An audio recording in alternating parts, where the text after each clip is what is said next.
You're listening to the Peace Corner with a group of young, peace-hungry interns at GPPAC, the Global Partnership for the Prevention of Armed Conflict. In a world riddled with violent conflict, peace can feel elusive, and peacebuilding can sound abstract. We want to change that with the Peace Corner. Who are the people breaking away from the discourses of hate and violence and transforming the status quo? What personally drives these people to peacebuilding? There are many stories of peace, some which inspire us, fill us with hope, and others which make us hungry for change. Each podcast, we talk to a different peacebuilder about their own personal experience in the field, from Nicaragua to Palestine and beyond.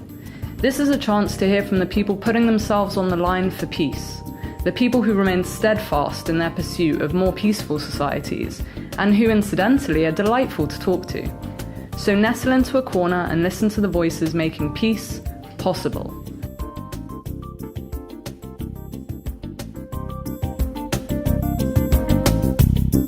I like to think that I was never not a feminist, but in reality, it wasn't until the last years of high school that I started to really concern myself with women's rights.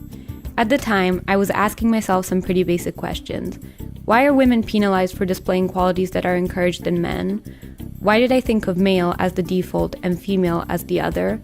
Knowing that there is work to do to achieve true equality and wanting to be able to make a change, I decided to go on to study international relations and politics at university. Over the course of my degree, I was introduced to a variety of feminist perspectives. As a result, my passion for women's rights grew and changed. The works of Cynthia Enloe and J.Ann Tickner made me start to ask new questions, like, why does gender continue to be sidelined when studying state behavior? How pervasive are the effects of gender inequality in a society? From there, my interests turned to how gender relations affect state security. When I finished my university degree and I found myself packing up my belongings, I made sure to keep my highlighted, annotated, and scrunched up copy of Tickner's You Just Don't Understand Troubled Engagements Between Feminists and IR Theorists.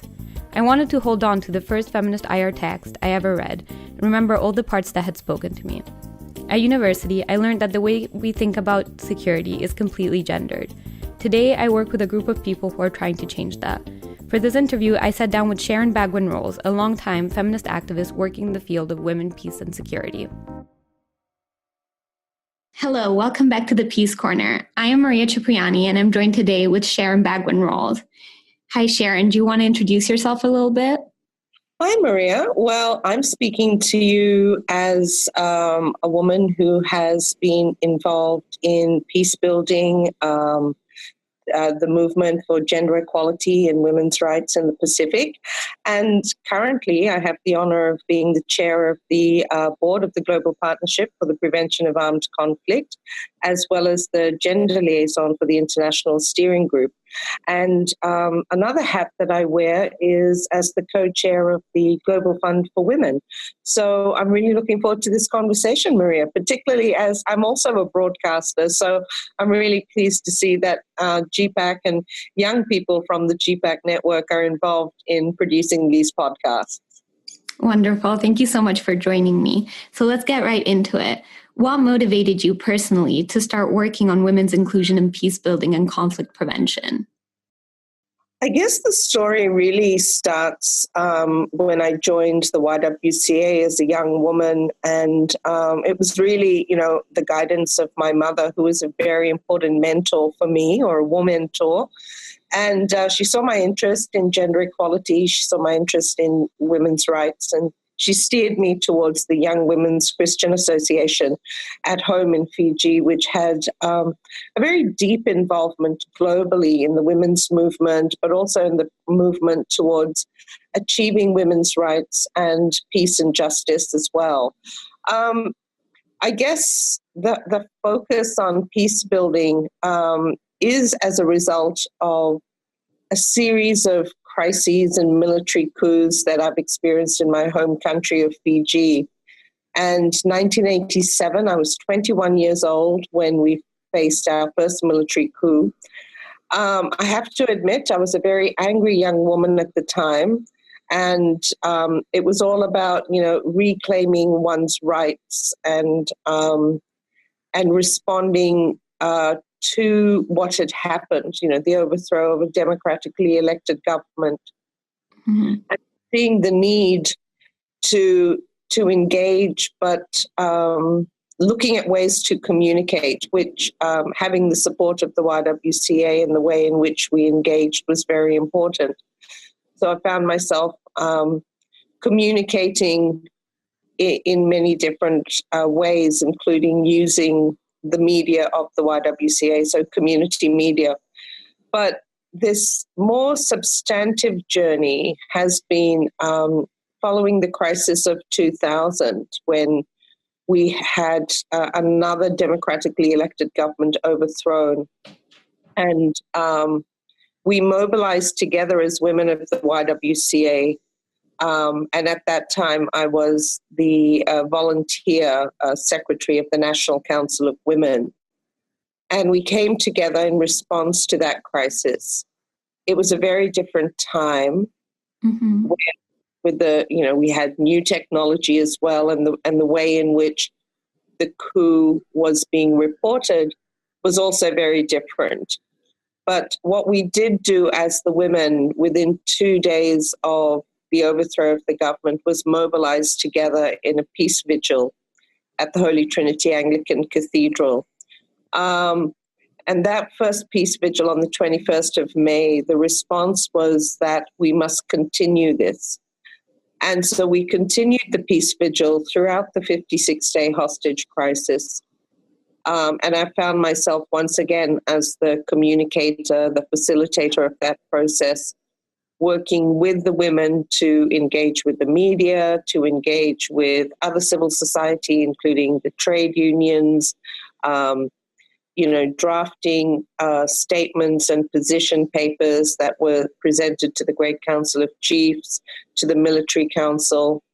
There was the Women's Action for Democracy and Peace, which we also convened. So women were making time in the capital city, despite the curfews, and putting their, themselves at risk as well, Mm-hmm. to map the way forward. Once, we had a political resolution. And that was the time that we also came together as a small group as the founding members of FemLink Pacific. So the work has emerged over the last 18 years, both institutionally in the establishment and the work of FemLink, but also in a more personal journey in keeping track and finding ways of ensuring that any peace building process is accountable to women. We have processes where we talk about meaningful participation, but it's finding ways in which to engage and support women's leadership. And subsequently in 2009, with my role at FemLink, we took on the role of the regional steering group with GPPAC. And so, this journey, particularly of the last 18 years, has also been a more deep personal engagement with UN Security Council Resolution 1325, Mm-hmm. Regional and global level, as well as local, but also looking at ways to apply that resolution in broader peace building initiatives. And that's why the work with GPPAC has been so important. Yeah. Right. And through this journey that you've been talking about, this very impressive long journey, what would you say have been the main challenges you have faced in your work as a women peace builder yourself? So we found ourselves in 2006 in Fiji facing another military coup. And that once again was we had to look at ourselves to see, what do we do as an organization? What do you do as a peace builder when you're faced with a time of crisis?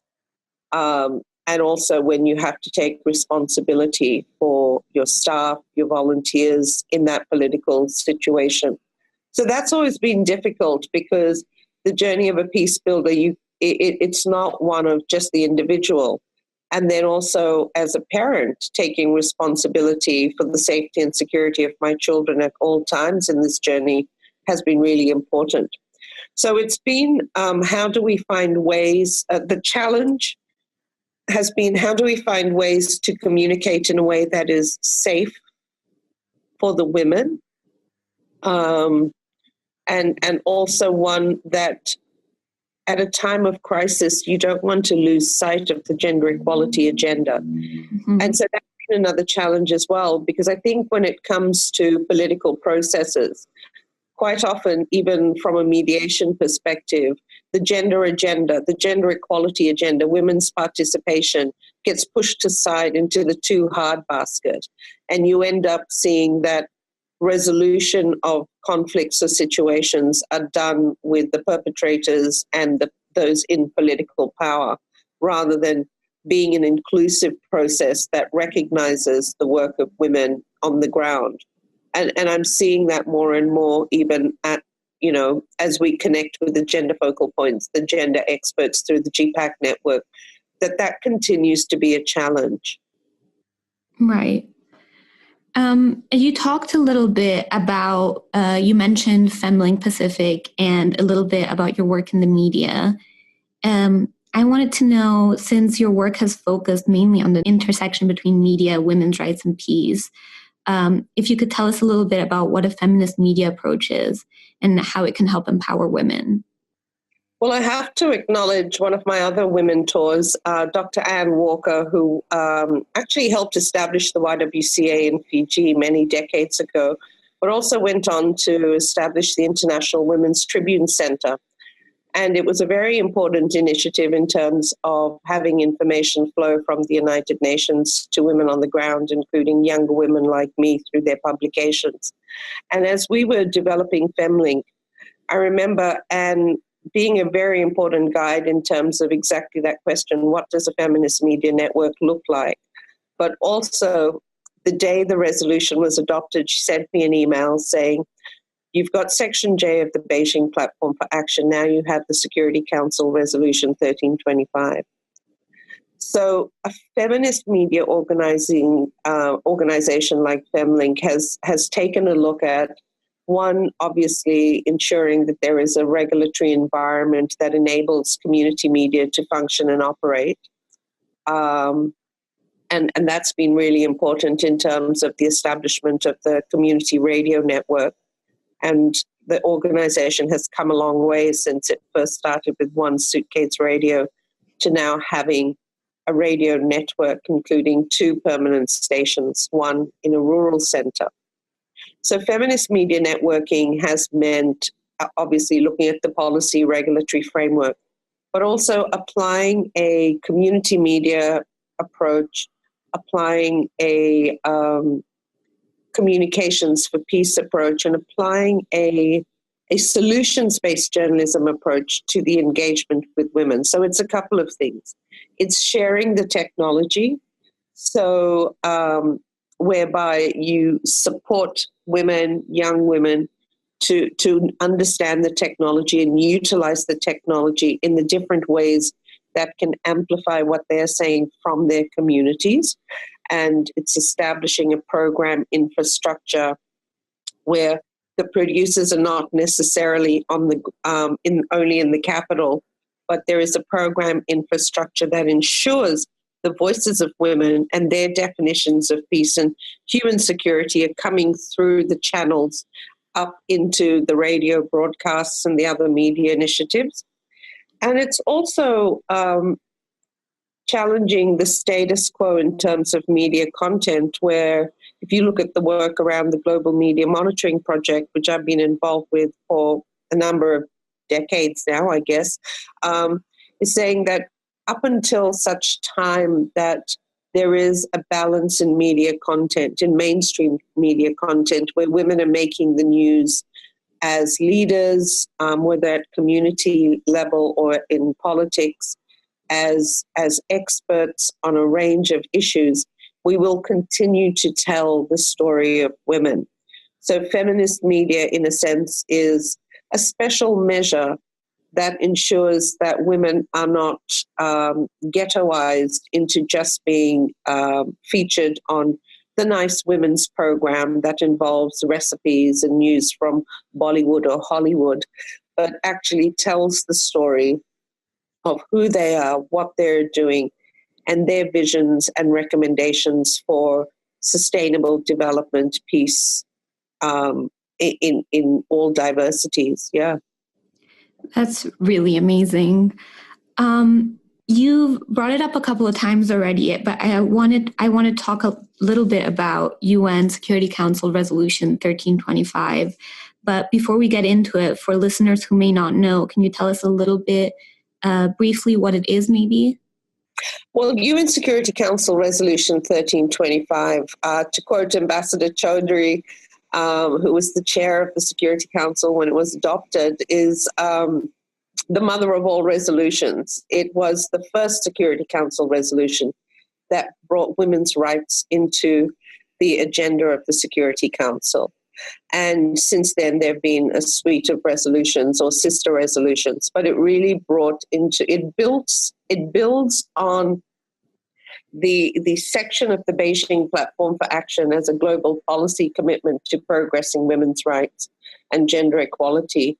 And there's a section on women in armed conflict. So it builds on those commitments, but it brings it into the Security Council, and it says women are leaders, women are not just vulnerable, women are first responders in times of crisis situations, and women must be allowed and that space when to participate. Women's protection at all times of crisis must be included, and women must be playing the lead in terms of prevention action as well. So it looks at the 3 Ps around participation, protection, etc. But so it's a Security Council resolution that really does require the Security Council to take into account the diverse needs of women when they are deliberating. Mm-hmm. It's so important for this field of work. And there is a huge milestone coming up. It will be 20 years since its adoption in 2020. This is so important because there will be reviews coming up, obviously. So what do you think, in your opinion, can be done leading up to 2020 to further the implementation of this resolution? And also, do you think, where are we now with it 18 years on? So I'll just take a step back to 2010 because I was a member of the first Global Civil Society Advisory Group for the 1325+10 review. And then I also had the privilege and honor of being part of the high-level advisory group in 2015. So I've seen a number of the reviews at the official level. And I would say, because we've just been talking about this, a few weeks ago as the result of our GPPAC Gender Focal Points Week at the UN Security Council Open Debate. So there are a couple of things that we need to do. I don't think we need to have another substantive review. I think this is a time where we can take the substantive global study of 2015, authored by Radhika Kumraswamy, to look at what are those recommendations? What were the recommendations in so many substantive areas that were identified as part of the Women, Peace and Security agenda?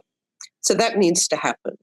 We need to do that as women's civil society, as women's peace activists, as feminists involved in working towards a realization of sustainable peace. So we need to do that. We need to do our homework. We need to be able to also ensure and support, and I think this is where GPPAC is really well positioned, to take that conversation through to our regional and our national networks, because those recommendations must resonate with women in their communities. We can't just have a few of us coming together, because if we talk about meaningful participation, we need to ensure that it truly is meaningful and inclusive. And so that is why I feel that GPPAC has that infrastructure to be able to support it. Those recommendations need to be heard by national governments, by regional intergovernmental organizations, and of course the Security Council. So it's really important, I think, to put the focus back at the regional and country level, because by 2020, we will also have the 25 years of the Beijing Platform for Action. We will also be looking at, the SDGs and its progress since it was adopted in 2015. So it'll be SDG +5. And we need to be seeing that as we go forward, these commitments to the women, peace and security agenda are informing the progress towards building an inclusive society, a peaceful society wherever women are within their communities, with their children, with their families, with the different roles that they play. And so I think that would be a very important process. At the UN level, I'm hoping that the Security Council will think deeply about ways in which in 2020 it can be engaging with peace networks such as, the NGO Working Group on Women, Peace and Security that we're involved in. We had a fantastic multi-stakeholder forum ahead of the open debate this year with members of the Security Council on several key themes. And I think those 4 themes need to be carried forward, not just into like one open debate event, which is not actually a debate, it's a series of statements, but really having substantive conversations throughout 2020 from CSW to the anniversary of 1325 with ARIA formulas that are bringing women from the ground to engage with the Security Council and other member states. So for me, that would look like a beneficial commemoration of 1325 plus 20. Absolutely. And you just touched upon just now GPPAC being particularly well placed to do some of these things. And I wanted to talk a little bit about the fact that you're a part, obviously, of GPPAC, and it's a global network. And within it, you're part of a global network of gender experts. I wanted to ask what it means for your work to be part of this global network and what can be accomplished by being a part of it that would maybe be harder to achieve otherwise. I think GPPAC has really come a long way since we first drafted the gender policy and it was adopted by the RSG, the Regional Steering Group meeting. And we're obviously in a process of reviewing the gender policy, and we've seen a couple of things. One, there is a commitment by GPPAC, and I say this as a feminist, not just because I happen to be the chair of the board, but a willingness by the membership, by the team of GPPAC to apply the gender policy internally as well as externally, because you cannot make changes if you're not changing within an organization. And so we're seeing that with the evolution of from one gender focal point to the on the International Steering Group to, as you've said, the pool of gender experts who are engaging in so many different working groups and providing their expertise. We're infusing the gender equality 1325 through the work that we're doing. So I think that's really important. And that's why I think that there is great opportunity and value in 2019 into 2020 as we develop our new strategic plan as GPPAC to also see how can that be applied, how can it be tracked, how can gender inclusive conflict prevention and peace building be communicated in a way that reaches peace builders. So for me, this is also about supporting the gender experts in a way that it's not, as I said, we don't ghettoize women, peace and security to a group of women who, like to talk about women's rights and gender equality, but it becomes standard operating procedures. So for me, it's really important to see that. I think where we can strengthen our work is on an intergenerational level. We should be looking at how, as we work towards 1325 plus 20, we build on the knowledge of women who have been working, but also start to create that space of interaction, particularly as we have made a commitment to the youth peace and security agenda. And that, when it comes to young women's peace and security, supporting young women as well to stand up and become stronger leaders, but also recognizing that they too have some very unique challenges that you have to negotiate. And I'm speaking to you, Maria, as a young woman, thinking of my daughter in my head. I'm thinking of other young women who I work with, that you have to be able to find ways to work with the older women, but also we can support younger women to negotiate things where we didn't have to deal with things that you are having to deal with now. And I think that's the intergenerational approach that I'm really interested in supporting and moving forward. Mm-hmm. And would you say that being part of this network of gender experts makes that easier? I know we have some younger experts in certain regions, makes that information sharing process and maybe best practices sharing process easier? It's a start. I would like to say it's a start. I would say that we will need to find ways, and I hope that there are partners tuning into the podcast who can also help us make this interface possible, because it's also about the personal relationships. We can do a lot online, we can have communications, but the interaction and the personal level of engagement is so important. So I think we need to be looking at ways that we can channel the resources to make that possible, because it's looking at the broad issue, but then we also need to look at it in ways of how do we strengthen our work together as gender experts, as bringing in a feminist practice on peace building, on dialogue and mediation, on peace education, on outreach, on network building. So we need to be looking at it through the different strands of the work we do as GPPAC. All right. I wanted to close by asking about the progress you've seen so far. Since you've started working in this field, have you seen significant progress in the inclusion of women in peace processes in the Pacific region specifically? We're challenged in the Pacific. I've written a lot about it. 2010, we were able to catalyze and mobilize the work towards the adoption of the first regional action plan on women, peace and security, the Pacific Regional Action Plan. It was supported by the Secretariat of the Pacific Community in terms of progressing the gender equality agenda. We had a working group that brought together women's civil society with the United Nations and member states. It was the most cost-effective action plan ever. It drew on women's experiences, and it was adopted by the Pacific Forum leaders in 2011. However, the 3-year plan from 2012 to 2015 was never realized. And so I am disappointed, because that could have guided so much of the conversation around the reshaping of the Pacific regional peace and security architecture. We now have a Bow Declaration, and I don't yet see recommendations of the Regional Action Plan in this new political declaration being recommended.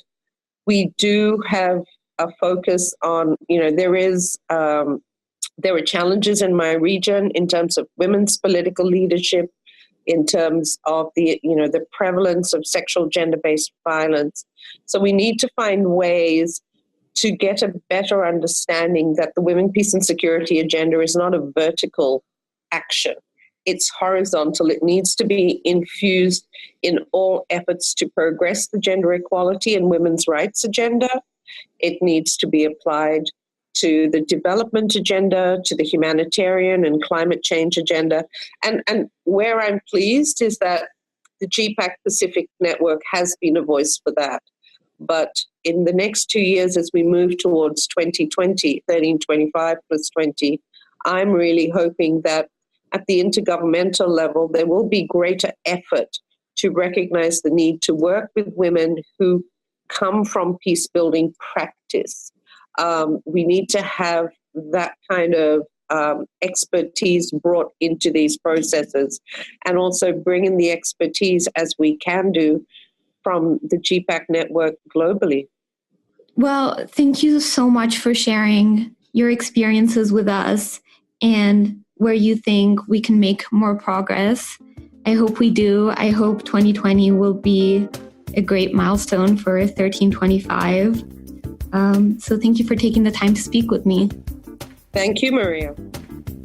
Well, that's it for today's episode of the Peace Corner. Thank you for listening to the voices making peace possible. Tune in next time when our communication intern, Charlotte, talks to Mary Joyce, International Coordinator at Peacebuilding, to explore dialogue for peace in and around the Korean Peninsula.